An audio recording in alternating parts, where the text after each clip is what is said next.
हिंदी गुरु channel देखने वाले मेरे सभी व्यूवर्स को योगी सुरेंद्र सिंह की तरफ से सत श्री अकाल एवं प्यार भरी नमस्कार। दोस्तों, आज मैं आपके पास कुछ इश्यूज़ लेकर आया हूं जो कि बोर्ड से संबंधित हैं और मेरे पास बहुत सारे कॉल्स आ रही हैं और मैसेजेस आ रहे हैं। ये जो इश्यूज़ हैं उनमें Punjab teacher recruitment board issues, पहला कि विभाग और सरकार ने क्या हाथ खड़े कर दिए हैं इस बोर्ड इशू पर। दूसरा, यदि बोर्ड इशू है तो बोर्ड का गठन 2013 में हुआ था। 2013 से ही जो अब तक नियुक्तियां हुई हैं, जिसमें मास्टर कैडर की नियुक्तियां भी हैं, क्या वो भर्तियां भी रद्द हो जाएंगी? और तीसरा, पैनल मीटिंग में क्या हुआ और सरकार ने जो आश्वासन दिया है कि हम अथॉरिटी पेश कर देंगे, सरकार कौन सी अथॉरिटी कोर्ट में पेश करेगी? इसके अलावा भी कई सारे इश्यूज़ हैं दोस्तों। मैं इन सब इश्यूज़ पर चर्चा करूंगा, जो बातें हैं वो आपके साथ शेयर करूंगा। मैं आपके साथ ये सारे इश्यूज़ शेयर करूं इससे पहले मेरा आग्रह है कि जिन दोस्तों ने चैनल को सब्सक्राइब नहीं किया वो चैनल को सब्सक्राइब कर लें, वीडियो को लाइक कर दें और सारे के सारे ईटीटी कैडर में ये चर्चा, ये बातचीत ज़रूर पहुंचनी चाहिए, क्योंकि सब इस बात को लेकर पैनिक हैं, ताकि इसका हम चर्चा करके एक सार्थक समाधान इसका निकाल सकें। इन सब से पहले मेरा आपसे एक और आग्रह है कि वीडियो को प्लीज़ स्किप कर कर ना देखें, पूरी देखें, क्योंकि कल या परसों मेरे पास एक मित्र थे जो बड़े नाराज़ थे कि मैं 10+2 के जो कैंडिडेट हैं ईटीटी वाले, उनके खिलाफ मैंने बातें की हैं, जबकि उसने वीडियो को पूरा नहीं देखा। और बाद में मैंने उसको कहा कि आप वीडियो को पूरा सुने प्लीज़, इससे पहले कुछ ना बोलें, उसके बाद मेरे से बात करें, कॉल करें। तो उस बंदे ने वीडियो को पूरा देखा और देखने के बाद जब उसने मेरे से बात की और बात करने के बाद ग्रुप में भी और मेरे से भी, मैसेज से भी, कॉल से भी उसने बार बार अपोलोजाइज़ किया, क्षमा मांगी। तो ऐसी कोई बात करें उससे पहले प्लीज़ किसी भी टॉपिक को सुन के या किसी भी इश्यूज़ को सुन के एक बार में निर्णय ना लें, उसको कई बार देखें, समझें और फिर बात करें। तो मैं इस बोर्ड इशू पर आपके साथ बात करूंगा। सबसे पहले तो मैं ये बता देता हूं कि बोर्ड का गठन कैसे हुआ। ये दिल्ली का एक नुपा है, प्लानिंग एंड एडमिनिस्ट्रेशन, जिसमें टीचर्स रिक्रूटमेंट के बारे में या टीचर्स के बारे में बहुत सारी रिसर्च रिपोर्ट पब्लिश हुई हैं 2016 में। और इन रिपोर्ट्स में देश के विभिन्न राज्यों में टीचर्स की कंडीशन और विशेषतः पंजाब में एजुकेशन का इन्वायरमेंट, टीचर की कंडीशन और नुपा के चैप्टर 4 में जो पंजाब की टीचर पॉलिसी है उसका पूरा विस्तार से एनालिसिस किया गया है उस रिपोर्ट में। तो जो इस नुपा की रिपोर्ट का क्लाज 4.1.3.1 है, वो बोर्ड के गठन के संबंध में विस्तृत रिपोर्ट पेश करता है। और जो बोर्ड के गठन के संबंध में जो नुपा की रिपोर्ट है, वो रिपोर्ट मैं आपके साथ शेयर करूंगा। क्या रिपोर्ट है 4.1.3.1 नुपा की जो रिसर्च है, उसके क्लाज नंबर में कि creation of recruitment board in Punjab to assess the performance of the newly founded schools and quality of recruiting teacher staff. Punjab government has created a recruitment board in 2013, wide its order number 1590, education 6 dated 37/2013, table number 4.4, the recruitment board has the following constitution. यानी कि पहले ये दिया है कि पंजाब जो सरकार है, पंजाब में नए स्कूलों की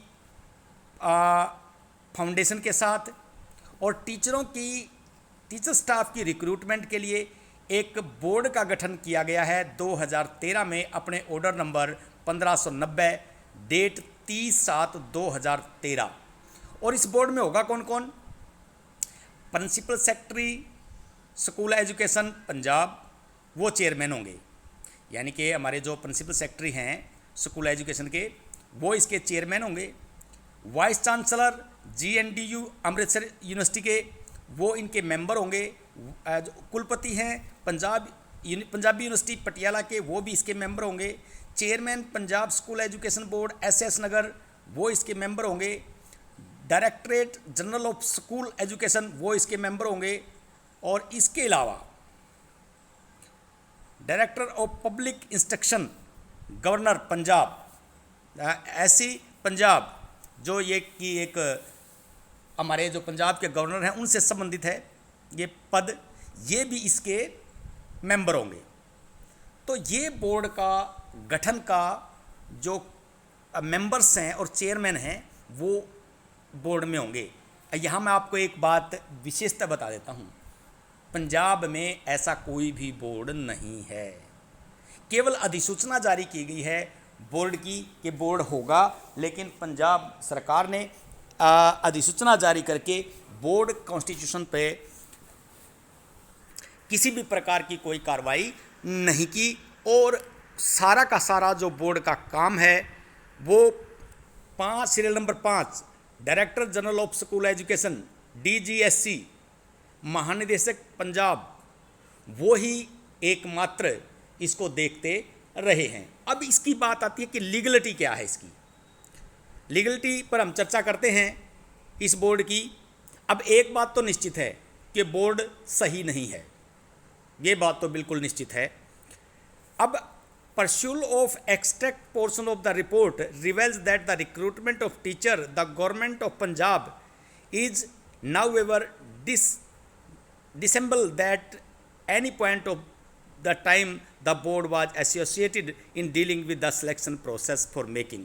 तो एक बात तो निश्चित है कि पंजाब सरकार ने किसी भी स्तर पर टीचर रिक्रूटमेंट के लिए बोर्ड से किसी प्रकार का एसोसिएशन नहीं रखा, यानी कि अपनी मनमर्जी से भर्ती करती रही। उसके बाद आगे है ये 6 नंबर पे डायरेक्टर, ये मैंने आपको बता दिया कि pursuit of the extract portion of the report reveals that the recruitment of the teacher, the government of Punjab constitute a board not only as an independent authority but multi-member body of ensure transparency। कि पंजाब में recruitment board की स्थापना होगी और उसमें multi member होंगे ताकि जो रिक्रूटमेंट प्रोसेस है उसकी ट्रांसपेरेंसी बनी रहे और ये एक फुल इंडिपेंडेंट अथॉरिटी होगी। जबकि ऐसा कुछ भी नहीं किया पंजाब गवर्नमेंट ने। 2013 में बोर्ड बना, उसके बाद 2016 में ये रिपोर्ट आई। इस रिपोर्ट के बाद भी पंजाब गवर्नमेंट ने किसी प्रकार की कोई कार्रवाई इस पर नहीं की। आगे, blacks law dictionary being an authority source is now ever dissemble that at any point of time the board was associated in dealing with the selection process। ये मैंने आपको बता दिया कि किसी प्रकार से इंडल्ज नहीं था। As per clause of 715 of the advertisement dated, ये भी अभी से कोई संबंधित नहीं है। Taken by the education recruitment direct Punjab shall be final and binding upon. कि ये कहना ये है कि जब पंजाब का DGSC एडवर्टाइजमेंट जारी करता है तो एडवर्टाइजमेंट जारी करने में ये क्लाज लगाता है क्या, for the present recruitment decision taken by the educational recruitment board recruitment directorate Punjab shall be final and binding upon all. अब यहाँ सवाल ये उठता है जो कि 2364 की रिक्रूटमेंट में भी उठाया गया है कि जब बोर्ड बना ही नहीं जब उसका चेयरमैन है ही नहीं, तो ये जो क्लाज लगाई गई है ये ही अवैध है कि उसकी कैसे बाइंडिंग होगी। The recruitment directorate is headed by the director general school education secondary education who used to be merely a member of the board which was constituted by the government of Punjab on 13/7/2003 utterly shocking। कहता है कि ये कैसे ये जो clause लगा दी कि binding होगा, क्योंकि जो डायरेक्टर है वो तो केवल एक मेंबर है, merely A member of the board का मेंबर है, बोर्ड नहीं है, जो कि 30/7/2013 को पंजाब गवर्नमेंट ने कॉन्स्टिट्यूट किया था। ये तो केवल उनका एक मेंबर है, इसलिए इनको कोई अधिकार नहीं था और ना अब है ऐसी कोई एडवर्टाइजमेंट जारी करने का।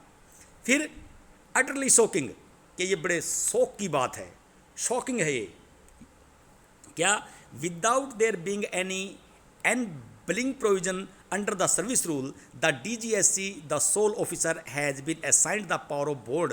कहता है बिना किसी अथॉरिटी के, बिना किसी रूल के DGSC एकला सोल ऑफिसर बना दिया और सारी जो बोर्ड की पावर हैं उनका यूज कर रहे हैं।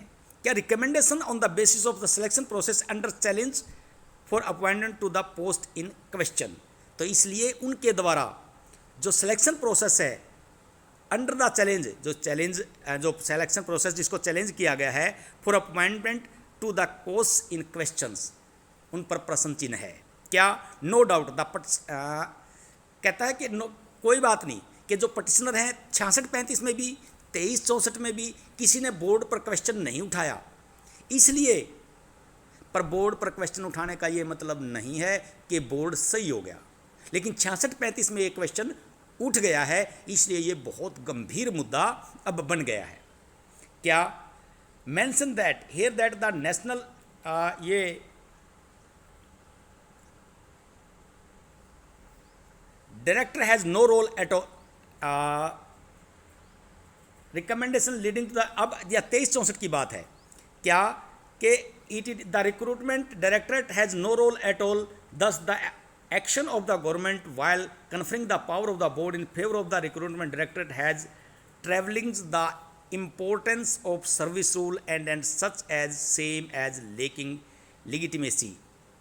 क्या कहता है कि जो पावर है बोर्ड की वो फ्लोटिंग है, यानी कि वो डायरेक्टर को देना अपने आप में क्या है, board in the favour of the recruitment director has trivialise the importance of the service rule and such as, कि जो सर्विस रूल की इम्पोर्टेंस है उनको ख़त्म करता है उनको।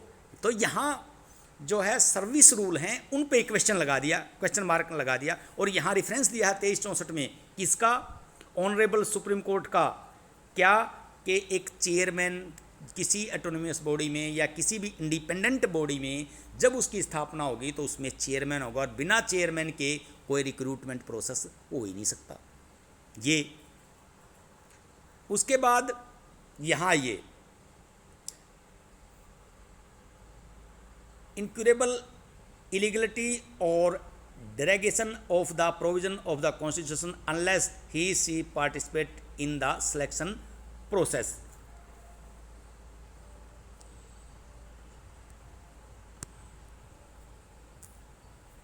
यहाँ चलिए, as result of the discussion the court is not only empowered rather, कहता है कि ये सारी जो डिस्कशन हमने भी की है कि कितने मेंबर होने चाहिए, क्या क्या नियम है, कौन किसने उसको पावर दी, डायरेक्टर DGSC को, कैसे उन्होंने एडवर्टाइजमेंट जारी कर दी, तो इन सारी बातों पर पूरे रूल रेगुलेशन और इन पर चर्चा करने के बाद क्या निष्कर्ष निकला, the court is not only empowered, कहता है कोर्ट के पास ये पावर है, कोर्ट के पास ये शक्ति नहीं है, अपितु rather and under obligation to protect the rule of law and the deems to appropriate even to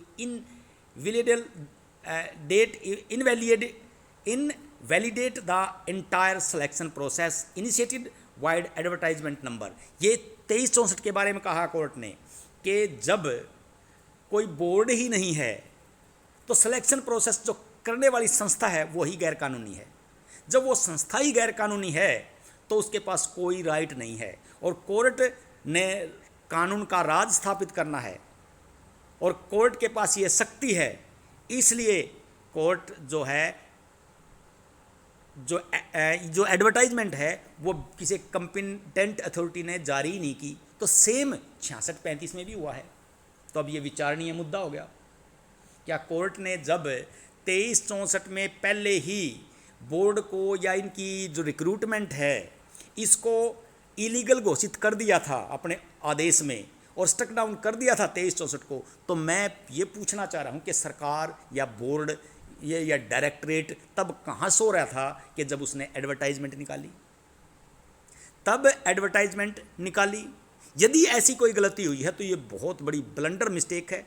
अगर नहीं हुई है तो बोर्ड जो डायरेक्टर जनरल है, डीजीएससी है, अपनी अथॉरिटी पेश करेगा कि इस ऑर्डर के बाद भी, क्वेश्चन ये बनता है कि इस ऑर्डर के बाद भी यदि बोर्ड डीजीएससी ने कोई स्टेप नहीं उठाया, बोर्ड कॉन्स्टिट्यूशन का या कोई मेजर स्टेप नहीं लिए और फिर भी एक नई एडवर्टाइजमेंट जारी कर दी, तो ये तो डीजीएससी की, डिपार्टमेंट की, सरकार की, सबकी नीयत पर प्रश्न चिन्ह उठाता है।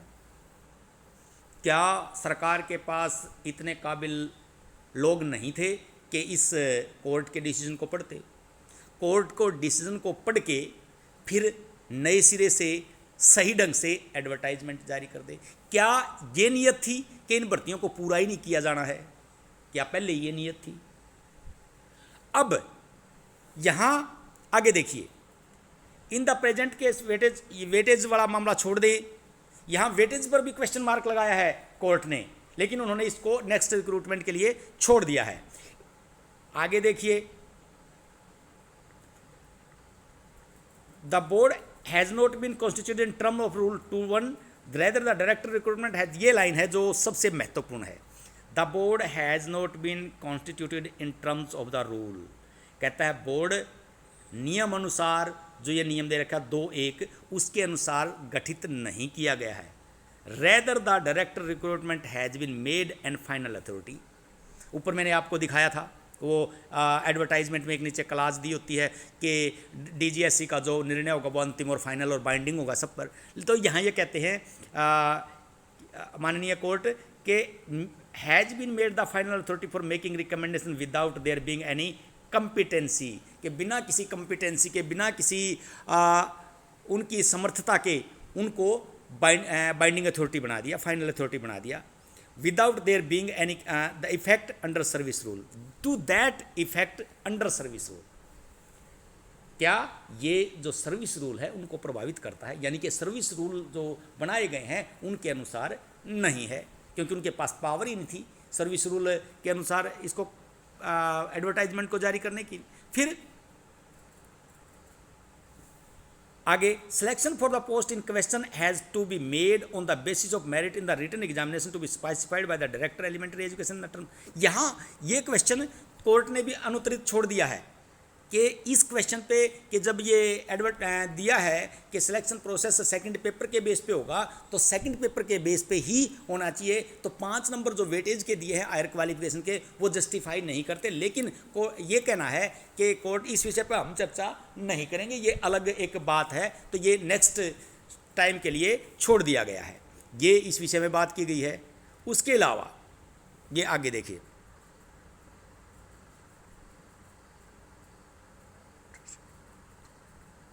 यहाँ एग्जाम्पल दिया गया है एक जो लॉर्ड रॉस थे, Nazir Ahmad versus King Emperor, उन्होंने कुछ कहा था, क्या where a power is given to do a certain thing in certain way the thing must be done in that way और नॉट एट ऑल। कहता है कि यदि जब किसी काम को करने का कोई निश्चित नियम बना दिया तो उस काम को उसी ढंग से किया जाना चाहिए, नहीं तो बिल्कुल भी नहीं किया जाना चाहिए। कोर्ट ने इस रूल को स्थापित कर दिया कि या तो नियम नहीं बनाओ, यदि नियम बना दिया तो काम को उसी ढंग से किया जाना चाहिए, और या बिल्कुल नहीं किया जाना चाहिए। मतलब या तो उसी ढंग से किया जाना चाहिए, यदि वो किया गया है उस ढंग से नहीं किया गया नियम बनाने के बाद भी, तो वो पूर्णतः इलीगल है, ये कहा है। तो अब the selection criteria specified in the advertisement granting, ये छोड़ो, ये इस विषय पे हम बात करके किसी में और मुद्दे को हवा नहीं देंगे। आगे बोथ द पॉइंट्स वर से, तो अब ये कहता है कि ये जो बातें हैं जो आज उठी हैं, पिछली जो तारीख को कोर्ट में उठाई गई थी बीएड के वकील द्वारा, एडवोकेट विकास चतर द्वारा, कि जो बोर्ड का गठन है ना, जो ये रिक्रूटमेंट है, यही सही ढंग से नहीं की गई है, यानी कि 2364 वाले इशू इसमें उन्होंने लाने की कोशिश की गई थी। हालांकि उन्होंने कोई लिखित में इस बात के लिए कोई लिखित में अथॉरिटी नहीं पेश की थी। उन्होंने टाइम मांग लिया कि सीएम के जब मैं जवाब दूंगा तब अपनी अथॉरिटी पेश करूंगा, तो वो अपनी अथॉरिटी इस विषय में पेश करेंगे। यदि उन्होंने ऐसा किया तो सरकार क्या कहेगी, कैसे कहेगी। पैनल मीटिंग में जो हुई थी, ईएम साहब नहीं आए थे, तो उसमें जो डीजीएससी शामिल थे और अधिकारी शामिल थे, उनके साथ जो बातचीत हुई, मेरे पास जो सूचना है उस मीटिंग की, लाइन टू लाइन मेरे पास सूचना है, लेकिन मैं उसके गहराई में नहीं जाऊंगा, क्योंकि आप लोगों को भी वो बहुत सारी बातें वहाँ बताई नहीं गई हैं कि जो वहाँ बातें हुई। यूनियन को पूरी पता है कि वहाँ जो बात हुई वो निराशाजनक ही बात हुई। सरकार ने या डीजीएससी ने या अन्य लोगों ने इस विषय पर अपने पूर्णतः हाथ खड़े कर दिए हैं कि लोग अफवाह फैला रहे हैं कि सरकार ने हमारे साथ है, सरकार हमारा मदद करेगी और ये करेगी। कैसे मदद करेगी, क्या मदद करेगी? सरकार ने इस विषय में अपने हाथ खड़े कर दिए हैं। मेरे पास जो जानकारी है कि सरकार इस विषय में कुछ नहीं कर सकती, उनके पास कुछ करने के लिए है ही नहीं। कहाँ से जो पिछली तारीखें हैं उनमें बोर्ड कहाँ से लेके आएगी, वो बताओ, और क्यों लेके आएगी? पिछली सरकार ने गलतियां की तो ये सरकार उसको कैसे कवर कर सकती है? ये इश्यू है। तो अब एक्चुअल बात तो, सही बात तो जो मीटिंग में गए थे वही बता सकते हैं कि क्या हुआ, या 18 तारीख को जो होगी तब पता चलेगी। तो अब मेन इशू ये है कि पिछली सरकार या तो भर्ती करना नहीं चाह रही थी, यदि करना चाह रही थी, या लॉलीपॉप देना चाह रही थी। यदि करना चाह रही थी तो इस प्रकार की ब्लंडर मिस्टेक्स क्यों की गई? और जिस अधिकारी ने ये ब्लंडर मिस्टेक की वही अधिकारी आज फिर डीजीएससी बना दिया गया है। अब विचारणीय बात यह है, ये ईटीटी कैडर ने इस विषय पर सोचना चाहिए, उनसे जवाब मांगा जाना चाहिए कि जिस अधिकारी ने 2364 का कोर्ट का ऑर्डर आया, उस ऑर्डर में क्वेश्चन उठा दिया एडवर्टाइजमेंट पे कि आपके पास पावर ही नहीं है, तो उन्हीं अधिकारी ने फिर कैसे एडवर्टाइजमेंट कर दी 66-35 की। तो इसमें यदि एडवर्टाइजमेंट कर दी तो कैंडिडेट्स का क्या कसूर है? कैंडिडेट का तो कोई कसूर ही नहीं। तो इसलिए अब हमारे पास रास्ता क्या है, इस विषय में हमारे पास रास्ता क्या है? बात होगी हमारी पैनल मीटिंग में, क्या हुआ, सरकार कौन सी अथॉरिटी पेश करेगी? अब सरकार के पास एक अथॉरिटी है जो सरकार ने, जो 2364 में भी पेश की गई थी, लेकिन कोर्ट ने उस अथॉरिटी को नहीं माना था। अब एक महत्वपूर्ण इशू है, इसके बाद हम डिस्कस करेंगे कि कर क्या सकते हैं हम इन बारे में।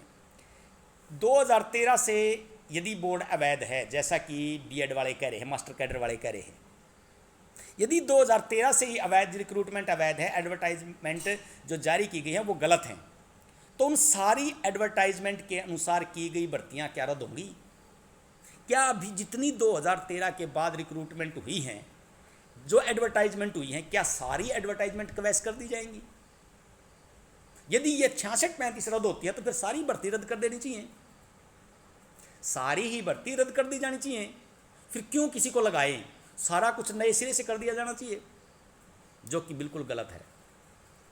अब इशू उठता है कि हम क्या करें। तो दोस्तों मैं इस बारे में आपको बता देता हूं, इसमें किसी भी लेवल पर कैंडिडेट की कोई गलती नहीं है। जब कैंडिडेट की गलती नहीं है तो उसकी सजा कैंडिडेट क्यों भुगतें? तो कोर्ट को मानवीय आधार पर, हमारे वकीलों को और इस विषय में बड़े वकीलों की और सलाह ली जानी चाहिए कि मानवीय आधार पर इस रिक्रूटमेंट को, प्रोसेस को कंप्लीट किया जाए। इस रिक्रूटमेंट प्रोसेस में किसी प्रकार की गलती जो हुई है वो सरकार के स्तर पर हुई है। सरकार के स्तर उसमें कोई पार्शलिटी नहीं की गई, किसी प्रकार की कोई पार्शलिटी तो की नहीं गई। बोर्ड का गठन ना गठन वो आम कैंडिडेट को थोड़ा पता है क्या होता है। वो तो जो गलती है, जिसने गलती की उसको सजा दी जानी चाहिए, जिस लेवल पे गलती उनको सजा दी जानी चाहिए, तो कैंडिडेट्स को क्यों सजा दी जाए। मैं आपके सामने एक एग्जांपल देता हूँ। हरियाणा में 2000 में 3200 ईटीटी टीचर भर्ती हुए थे, और उस भर्ती में जो भर्ती करने वाली एजेंसी थी वो गलत थी, और भर्ती करने वाली एजेंसी में उस वक्त के सीएम, उनके बेटे और 22 अन्य जो शिक्षा अधिकारी थे उनको 10-10 साल की सज़ा होगी। और उन्होंने 10-10 साल की, कुछ ने 10 साल की, कुछ को 5 की, कुछ की 7 की, इतने लोगों को सजा, 29 के करीबन लोगों को सजा हुई थी। और उनमें कई लोगों को 10-10 साल की, उन्होंने सब ने 10-10 साल की सज़ा काटी है। जब वो रिक्रूटमेंट एजेंसी गलत थी तो इट मीन्स सेम बात यहाँ थी, सेम सुप्रीम कोर्ट का डिसीजन है, सुप्रीम कोर्ट का डिसीजन है, उस सुप्रीम कोर्ट को डिसीजन को भी हमें तैयार रखना चाहिए, वकीलों से सलाह करके उसको जरूर पेश किया जाना चाहिए। तो उसमें क्या है कि जब रिक्रूटमेंट एजेंसी गलत थी और उस रिक्रूटमेंट करने वाले अधिकारी, मंत्री, सब इवन उनके बेटे को 10 साल की सज़ा हो जाती है, तो उस वक्त भी सुप्रीम कोर्ट एक लाइन जारी करता है नीचे, जब दूसरे पक्ष द्वारा ये कहा जाता है कि जब भर्ती करने वाली एजेंसी, सोर्स, लिस्ट सब कुछ गलत है, क्योंकि वहाँ इशू था लिस्ट बदल दी गई थी, यानी कि 1500 से 1600 कैंडिडेट इधर उधर कर दिए गए थे, तब भी कोर्ट ने कहा था कि ये सरकार की मर्जी है कि इनको रखना चाहे या ना रखे, इस पे सरकार फैसला करे। और वो 2000 से एक लगे हुए टीचर्स आज परमानेंट हो गए हैं, उनमें से कुछ रिटायरमेंट के पास भी आ गए हैं और वो अपनी सर्विस आराम से पूरी कर रहे हैं। तो ऐसी घटनाएं होती रहती हैं, लेकिन उससे कैंडिडेट क्यों इफेक्ट हो। तो और बहुत सारे इश्यूज हैं, आप अपनी क्वेरी डाल सकते हैं, अपनी सलाह दे सकते हैं। ऐसा नहीं है कि मेरे पास हैं, बहुत सारे आप लोगों में से बहुत सारे विद्वान हैं, बहुत सारी नॉलेजेस हैं, और जो इस वीडियो को देखे, समझे, सुने, इस इश्यू से निकलने के लिए सलाह दे कि कैसे कोर्ट में हम पेश हो सकते हैं जिससे इस भर्ती को बचाया जा सके, क्योंकि ये भर्ती बहुत ही इम्पोर्टेंट है बचानी। इस भर्ती के न बचने से एक बहुत बड़ा पंजाब में जो जिसको कहते हैं ना 6600 के से ज़्यादा 20,000 परिवार प्रभावित होने वाले हैं। तो इन सारी बातों को कोर्ट के सामने पेश किया जाना चाहिए और फैक्ट्स रखे जाने चाहिए। तो मैं नहीं समझता कि कोर्ट आपके पक्ष में नहीं आएगा। निश्चित रूप से कोर्ट आपकी बात सुनेगा और इस भर्ती को पूरी जरूर करवाएगा। तो दोस्तों, वीडियो को लाइक करें, शेयर करें। यदि आपको कोई पार्ट इसका अच्छा लगा तो उस पर कमेंट्स जरूर करें, अपना सलाह, अपनी एडवाइस ज़रूर दें। और प्लीज़ मेरा आग्रह है कि कोई भी कॉल या मैसेज पर्सनल नंबर पे इस वे से ना करें कि ये गलत बोल दिया आपने, ये ठीक कर दिया, ये आप कमेंट्स करें। प्लीज़ पर्सनल कॉल या मैसेज ना करें। Thank you.